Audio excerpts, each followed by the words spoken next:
अजब तकाज़े हैं चाहतों के, बड़ी कठिन ये मुसाफतें हैं। मैं जिसकी राहों में बिछ गया हूँ, उसी को मुझसे शिकायतें हैं। शिकायतें सब बजा हैं, लेकिन मैं कैसे उसको यकीन दिलाऊं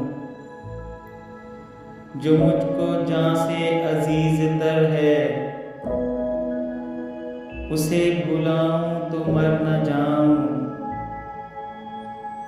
मैं खामोशी की इंतहा में कहां कहां से गुजर गया हूँ। उसे खबर भी नहीं है शायद, मैं धीरे धीरे बिखर गया हूँ। अजब तकाज़े हैं चाहतों के, बड़ी कठिन ये मुसाफतें हैं।